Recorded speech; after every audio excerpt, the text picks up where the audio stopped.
Welcome, everyone, to Hot Science at Home. We're so glad you can join us tonight. The University of Texas at Austin's Environmental Science Institute is proud to bring you the latest and coolest advancements in science through Hot Science at Home. Let me hear you give a shout out, at least in the comments, if you think science is the coolest thing. Well, that's a pretty deafening set of comments. Thank you. Please join me in welcoming tonight Professor Tony DiFiore, our special guest for this evening. Welcome, Dr. DiFiore. How are you tonight? I'm doing great, Jay. Nice to be here, as always, chatting with you. Yeah, Dr. D is an anthropologist. He studies primates. During his PhD, he established a primate research area in Ecuador in the rainforest. And then after stints at the Smithsonian Institution and New York University, he came to the University of Texas at Austin, where he's chair of the Department of Anthropology. Tony's an expert in the natural history and social behavior of woolly monkeys and spider monkeys. Tell us, Tony, about where you do your work. It sounds like it's pretty remote. What's involved in getting there? Well, this is a picture from a drone hovering a couple hundred feet above the research site where I work in Amazonian Ecuador. We're looking west here towards the Andes. They're kind of obscured in the clouds there, but if you were to rotate around and look in any direction, you'd see forest like this stretching out for miles and miles. It is remote. It's a gorgeous, tropical, and very remote piece of Amazonian rainforest. To get here from Austin takes about 24 hours of travel. First, we fly from Austin to Miami, from Miami to Quito, the capital of Ecuador. From there, we take another plane or a bus down from the Andes into the lowlands to a little town called Coca, which is on the Napo River, a big tributary of the Amazon. We go down river a couple of hours from there, get on a bus on a gravel road, travel a couple of hours by bus, and then get on another boat, canoe, a smaller canoe on this river here, the Rio Tiputini, and travel a couple of hours downriver to get to this field station. It's a very remote place. Wow. And it looks really lush. Like I always imagine rainforests. I can imagine just hacking your way through the underbrush, trying to find your way, and you're on the ground moving through this terrain. What's it sound like? Well, we're going to play here a little audio clip. That's a recording, merging of a couple of recordings taken by one of my graduate students who's working on the soundscape at this very cool Amazonian place. So I'm going to go quiet for a second. You're going to hear what it sounds like on an early morning walking through the rainforest, and then we'll come back and I'll tell you what you heard there. Awesome.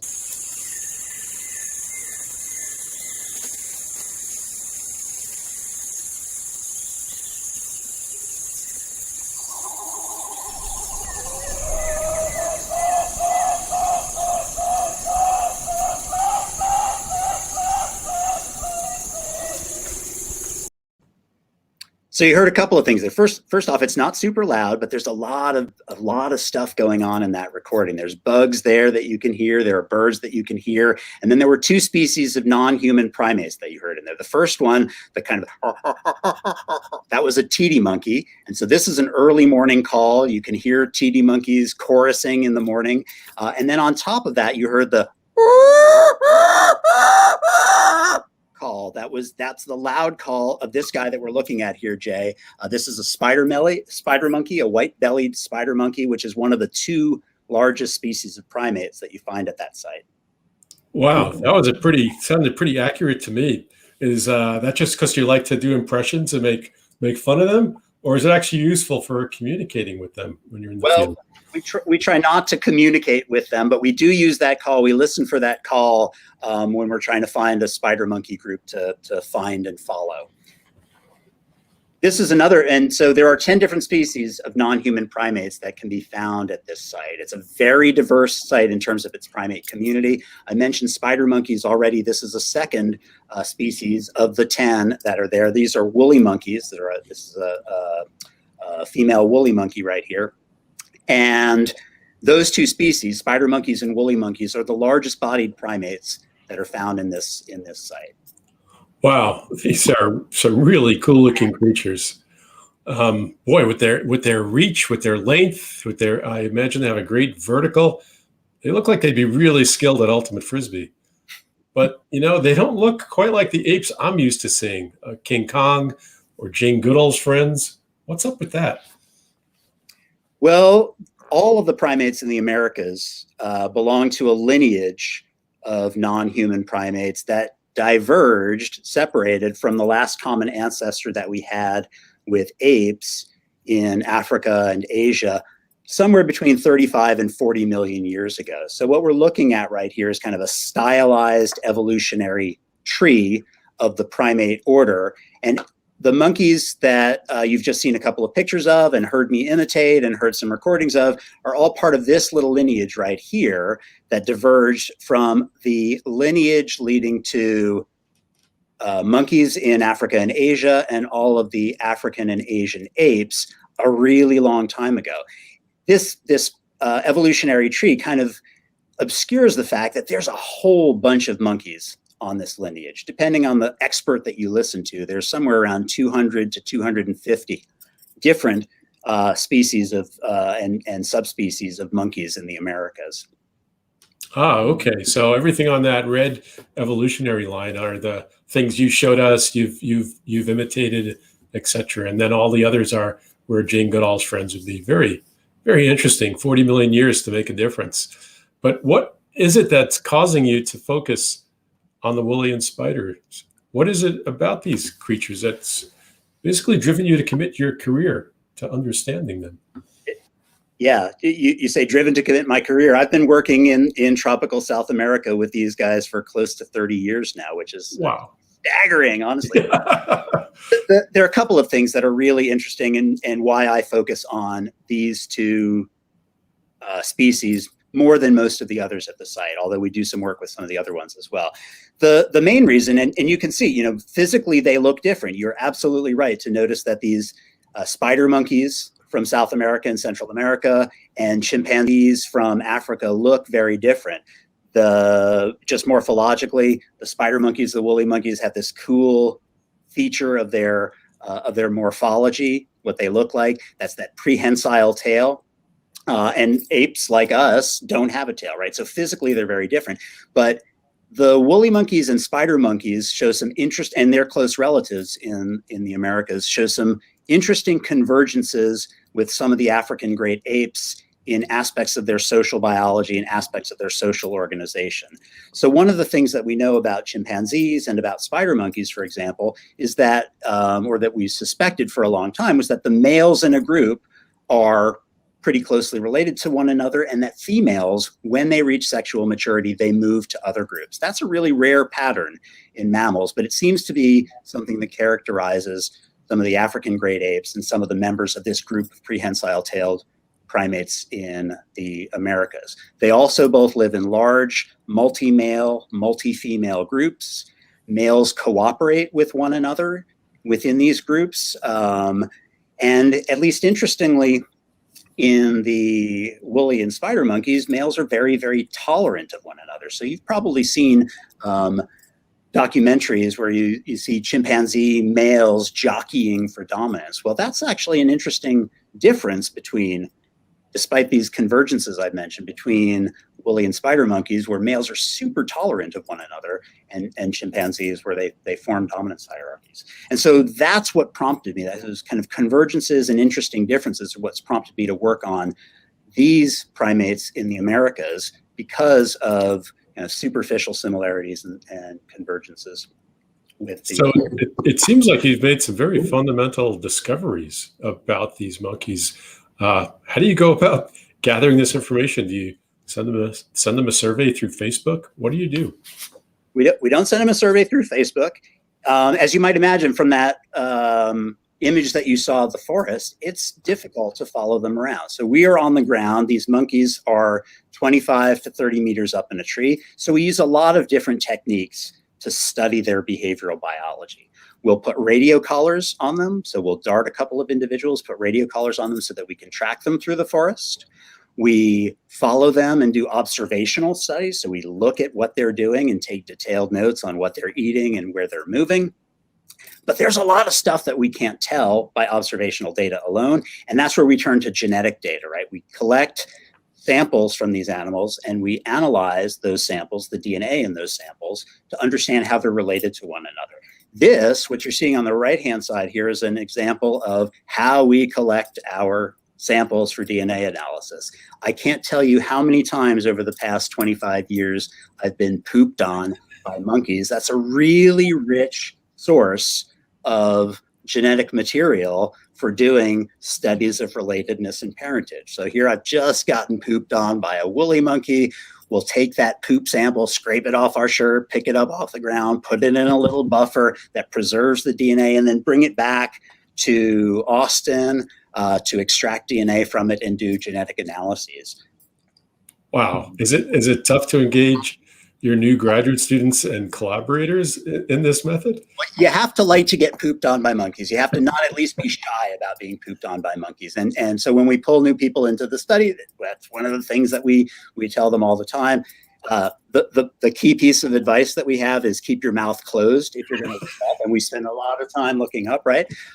It inspires our graduate students to do things like this. We've had a poop haiku contest previously. I think the next slide is going to show you. Yeah, there's one of the early poop haikus to come out of our contest. Ooh, spider monkey swinging through the forest trees. May I have your poop? That's what we're asking of them. Excellent.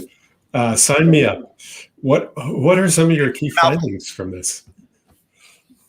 So I'll highlight a couple of things. You asked about some key findings. I'll highlight two things that we know about spider monkeys a little better than we did a number of years ago from both observational studies and then from these genetic studies. First off, when we're following animals around, we look at where they go, right? And so what I'm going to show you here is the area of use for a typical male spider monkey from the community that we've been working with. This is an adult male named Poto, who was one of the original adult males that was in this group when we started working with them in 2005.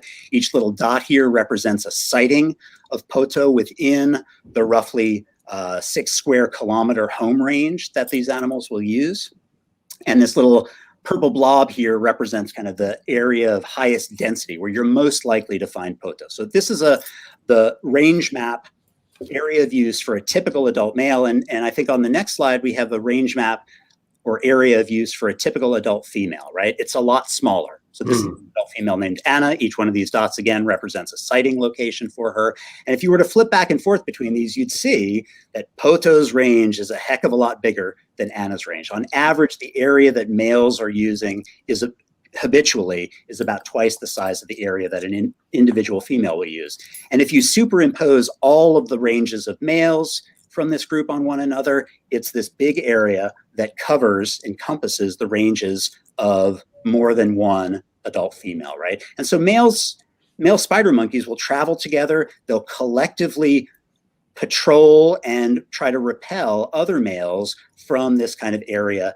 And we think they're protecting access to a set of to the ranges that are being used by a set of females. That's really something. So you see the males doing these really interesting behaviors of like guarding the perimeter. And this difference between male and female behaviors is all from just sort of tracking them.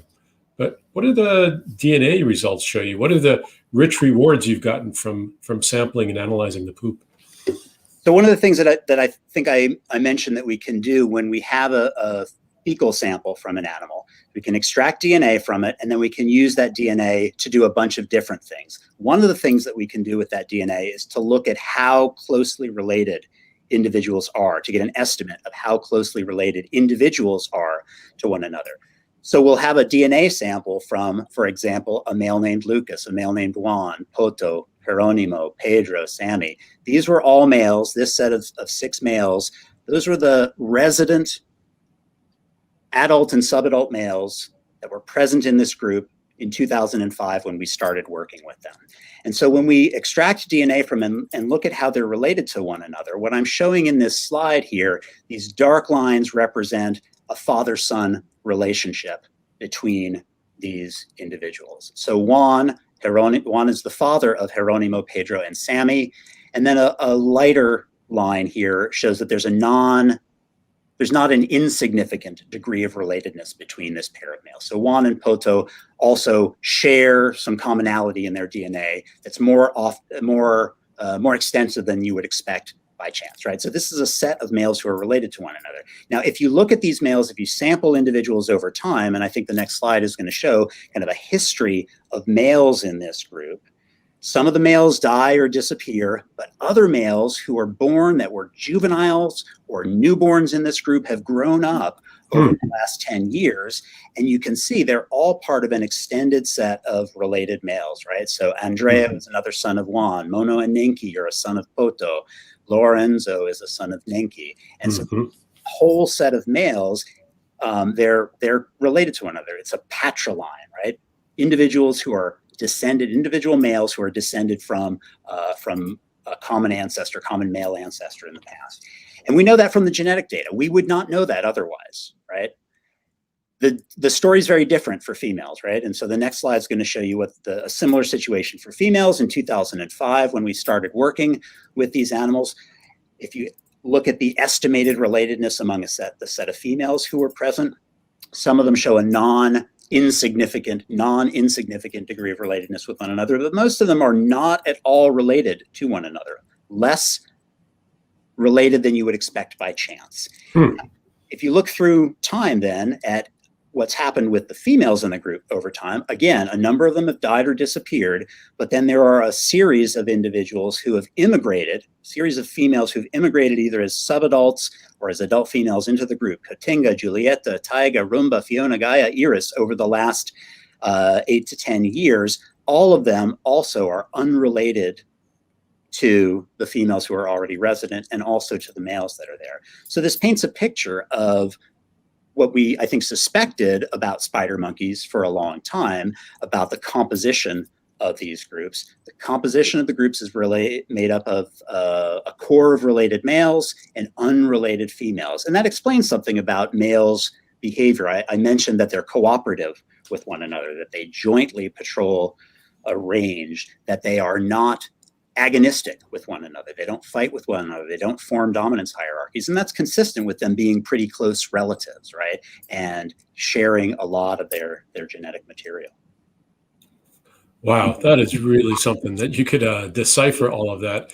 And then unraveling it in terms of comparisons with the African primate groups that you contrast them to. Some are similar, some are different. Do you want to comment about that? One of the things that's striking about this pattern in spider monkeys that I've talked about, and we see similar things with woolly monkeys. There are important differences there as well, but this pattern that we see in spider monkeys, both behaviorally and in terms of the relatedness among males within groups, that's something that we see in chimpanzee groups as well, right? There are sets of related males in chimpanzee groups who cooperate with one another, do things with one another. And so it's not just an ecological or a behavioral convergence, but I think the genetic data tells us something about kind of the structural convergence in terms of how, what the social composition of groups is like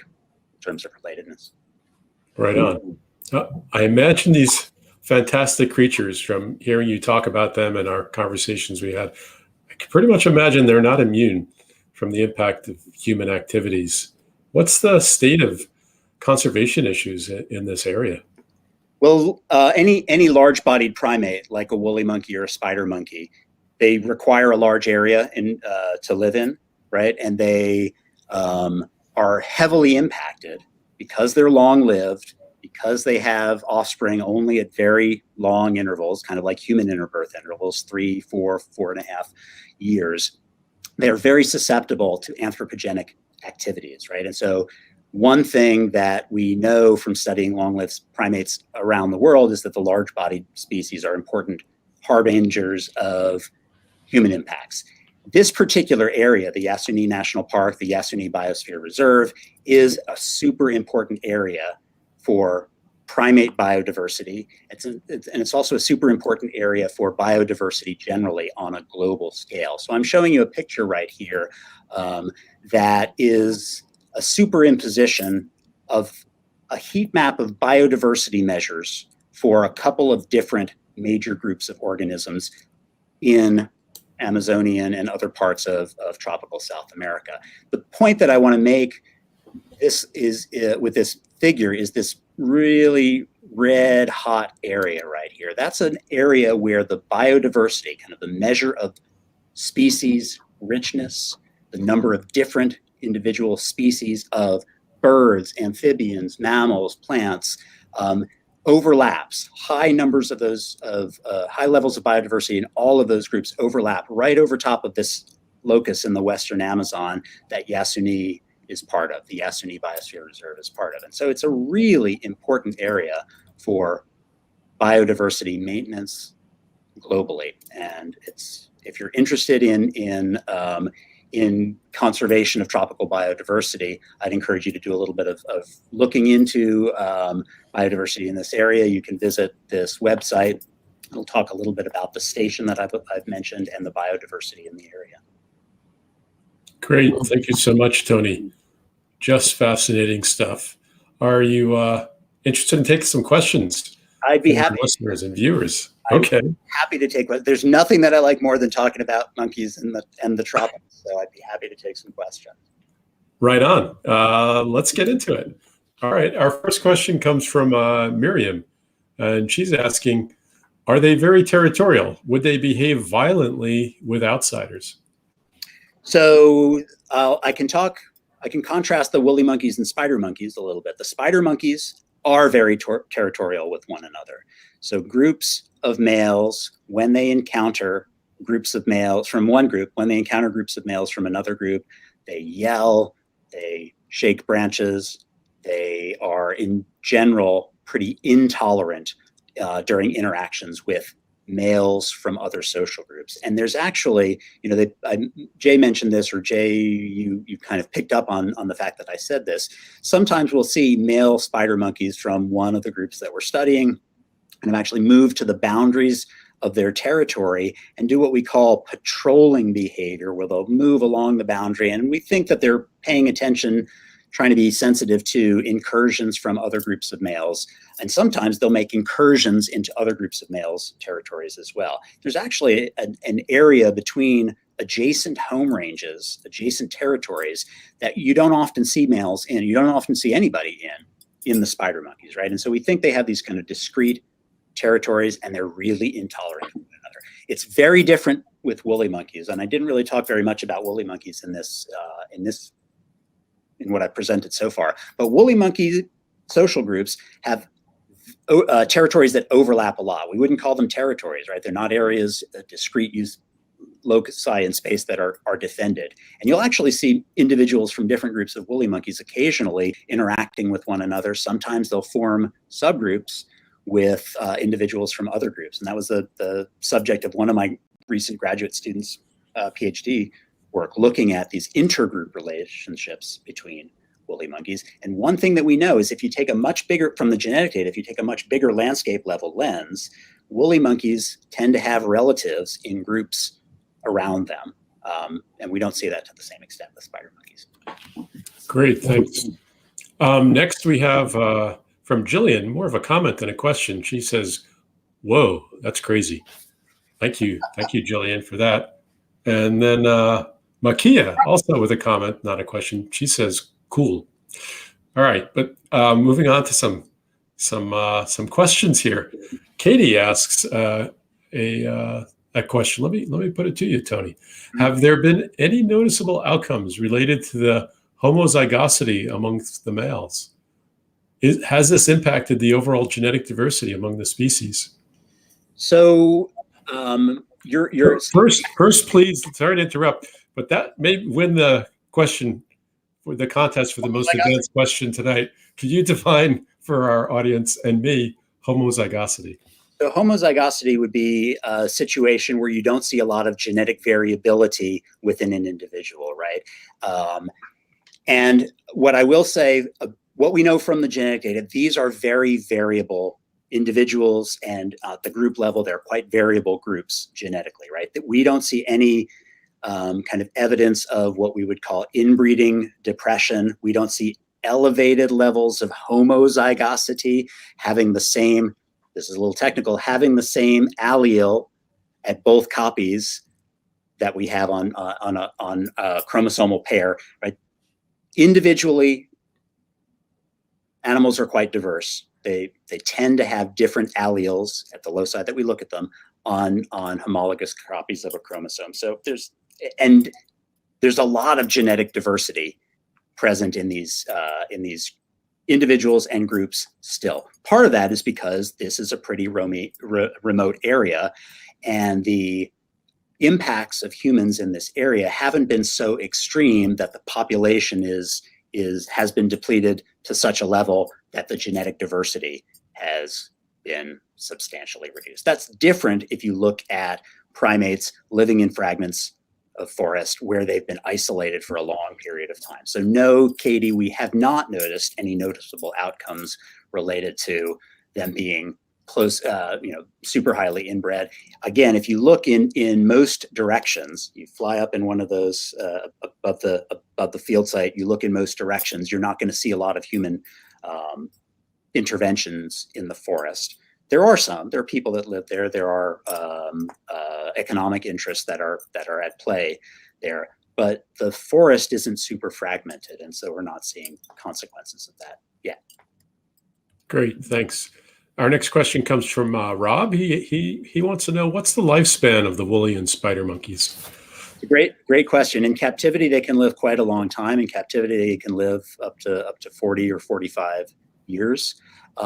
Based on the genetic data that we have and kind of inferring about who we know, who we can tell with genetic data were the parents of individuals who had to have been born in this social. I'm going to do a little bit of a calculation here for you. Okay.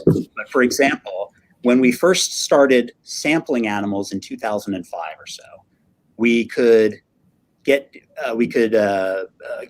samples from individuals who were subadults or very large juveniles at that time, and they must have been 4 or 5 years old at that time, right? So we can tell then who among the individuals in the group were the mom and dad of those individuals who were 4 or 5 in 2005, right? So they had to have been born in say 2000 or 1999. And we know from some of our other data that individual females and individual males don't start reproducing until they're at least 6 or 7 years old. So if you kind of do the math backwards and look at who was identified, who was present and identified as a mom or a dad of a kid who was present in 2005, had to have been born in 2000, their mom or dad had to have been at least 7 years old at that time, we can infer that some of the animals who are around right now have to be 28, 29 years old, something like that. There could be older than that, but that's, at minimum for certain individuals, 28, 29. So that's a really long lifespan in the wild. Cool. Very impressive. Did I talk through the math okay there? I think so. I followed it.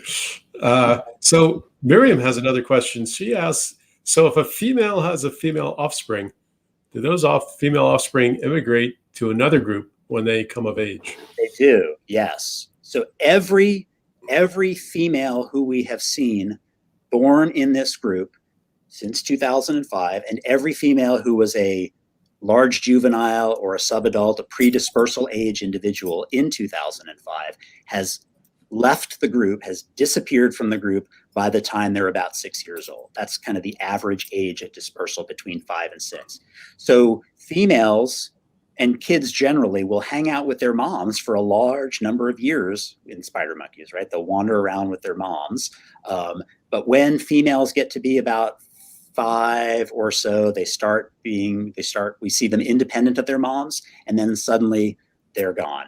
And then individuals who seem to be about the same age, 5.5, 6 years old, are the ones that are coming in and showing up in the group as well. Wow. So a 5 or 6 year old girl is actually just going off to find their way through the world. And this brings me to my next comment. People are giving shout outs and greeting Girl Scouts who are listening. So if there's any 5 or 6-year-old Girl Scouts listening, you don't have to go off out into the world, but please ask a question. We'd love to hear what you guys are thinking.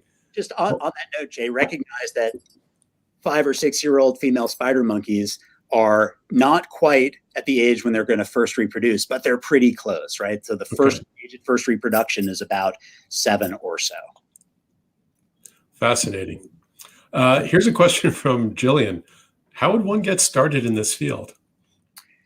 That's a great question, Jillian. I can tell you how I got started, and I think it's a pretty typical example. When I was a college student, I had a fantastic, inspiring anthropology professor who studied primates for her kind of her research. And I took a couple of classes in primate behavior with this professor. I ended up going to work with her advisor as a graduate student. And I had no idea what I was going to, but I loved primates. He brought me to Ecuador in 1991 for my very first field expedition to Ecuador. And I just fell in love with being in a tropical forest. I mean, there's really, apart from with my family, there is no place that I would rather be than in a wet, humid, bird, monkey poop, bug filled rainforest. And so, there's both, and I think that's a pretty typical experience for how one gets started. One usually is, I think, inspired by a mentor, and then seeking out those opportunities to get some experience in the field and seeing if you like it. There you go, Jillian. You're on your way, and I'm going to guess in about 12 years, Dr. DiFiore will expect to see an application to his graduate program from you. So there you go. We have a question from Laura here. Are there any reasons why monkeys that typically live in the canopy would come down to the ground? She's 7 years old, by the way. What an awesome question. Laura, what a great question. And yeah, honestly, there are some reasons why monkeys that typically live in the canopy come down to the ground. They don't do it a lot, but spider monkeys and howler monkeys, which is another species that I didn't talk about, will not often but regularly come down to the ground and feed on soil or drink water from particular areas that are called saladeros or salados or mineral licks, right? So you've probably heard of deer in the US visiting mineral licks and drinking water or licking stumps and stuff that are present in mineral. Well, there are comparable sites that spider monkeys, howler monkeys, and a number of other mammalian and avian taxa routinely will visit. And to do that, they come down to the ground. So for a spider monkey or a howler monkey to come down to the ground and eat soil, it's a big deal. It's super interesting. And I will say they are really cautious when they do it. So if you think about these monkeys that are way up in the canopy, they're protected from most of the things that might be able to prey on them. But when they come down to the ground, they're vulnerable to terrestrial predators like big cats, pumas, jaguar, of which this site, there are a good number of them at this site. So when we are watching spider monkeys and we follow them to an area where there's a mineral lick, they often will spend several hours just kind of hanging around in the area, looking down at the ground, sometimes coming close to the ground and peering around, and then eventually will decide if it's safe to come down and actually start feeding on the ground. They don't, when they do come to the ground, they don't do it all at once. It's usually one or two at a time, and others are still up in the trees around them. So they're super cautious, but there are these moments when they come to the ground. And woolly monkeys will come to the ground, interestingly, to feed occasionally on swarms of army ants. There aren't very many critters in the tropics that eat army ants. Woolly monkeys and a couple of other species of primates will actually come down to the ground and from time to time eat army ants. Wow. They will wait hours checking it out to make sure it's safe before. That is patience. It's patience. Yeah. The other thing I'll say about that, Jay, though, in addition to just waiting around and probably checking out if it's safe, those mineral licks and the area around them, we think are kind of social hotspots for them, right? You can come there, and spider monkeys I didn't really mention this, but spider monkeys, you don't usually see the whole group traveling around together. They'll travel around in a bunch of different groups, and sometimes they'll coalesce at these mineral licks. And Okay. the way that we tend to think about it, if they coalesce in a mineral, that's a great time to catch up with what everyone else has been doing, right? You can go and hang out with them and sniff them and interact with them socially. And so even though they're also super cautious about coming down to the ground, it's also social time. And kids from different females who may have been wandering around independently of one another will play with each other above the mineral lick. So it's really it's kind of like going to the playground. Except for the pumas and jaguars. And the people down below collecting your poop. Have you ever encountered a puma or jaguar in your field? I've seen a couple while I've been on the river. I have seen one while I've been in the forest. There are lots of our assistants and lots of people who work at the station who have been more, I'll say, fortunate than me to see puma and jaguar kind of in the field. I am a clumsy person in the field, and I make a lot of noise as I go crashing through like this. I'm tall enough that I whack my head on branches all the time, and so I don't think I'm very subtle. And so I think if puma or jaguar were there, they'd be detecting me and moving away from me, and I'd be unlikely to see them for that reason. And I don't see them very. Odds are many more of them have seen you than you've seen them. Perhaps, yeah. So here's a couple of questions about their diet. Let me ask them both at once. You can answer it together. First is from Narcissist Mia. She said, what do woolly and spider monkeys eat? Do they eat plants as well as animals? Mm-hmm. And then there was an earlier question from Mark about concerning seed dispersal. Why do monkeys ignore arils, preferring pulpy fruits? So on both of those questions, both woolly and spider monkeys eat mostly ripe fruit. Mostly ripe fruit. That's the major part of their diet. Spider monkeys almost never eat any kind of animal prey. Occasionally we've seen them eat caterpillars. Occasionally we've seen them eat some kind of flying insects that we were never able to identify, but that's super, super rare. 70+% of the diet of what spider monkeys eat are things that we would think of as kind of fleshy, ripe fruits. There's an enormous diversity, obviously, of those kinds of fruits in tropical forests. So 250 to 300 different species that we know of that over the course of our studies there, woolly monkeys and spider monkeys each have been eating. Woolly monkeys do eat some animal prey. I said they eat army ants. They eat other kinds of ants as well. If they can get it, and this is rare, we've only seen it a handful of times, but they are perfectly happy to nosh on a snake or a frog or a lizard, but they don't focus on those. Again, they're focusing mostly on fruits as a food source. Concerning the question about arils and preferring pulpy fruits, they do eat arils. So there are a couple of what are called dehiscent fruits, so fruits that kind of open up like this, and they've got generally a seed that's covered with not a sweet, pulpy, sugary outer layer, but a more bitter aril. So things like things from the nutmeg family, for example.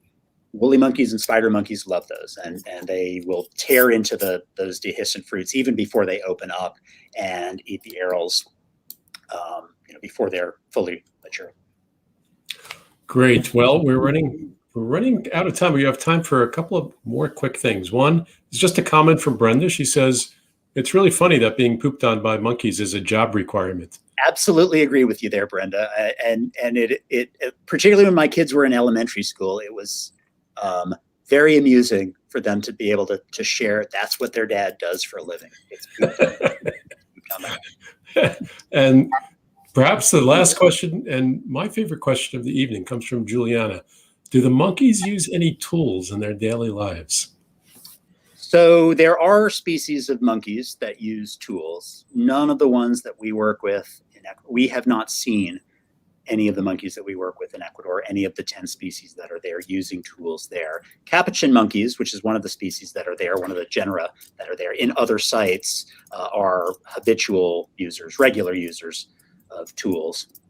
But woolly monkeys and spider monkeys don't. Okay. Great. Well, I think everybody joins me in thanking Dr. D for this fascinating stuff. And I would like to let everyone know you can find more information out about Tony's work and watch his full talk that he gave a number of years ago through our Hot Science Cool Talk archives. Just go to hotsciencecooltalks.org and search the archives, and you'll come up with his hour-long talk and half-hour session of answering questions if you'd like to learn more about what we heard tonight. But for now, please join me in thanking Dr. D. Thank you, Jay. Have a wonderful evening, everybody. We'll see you at the next one.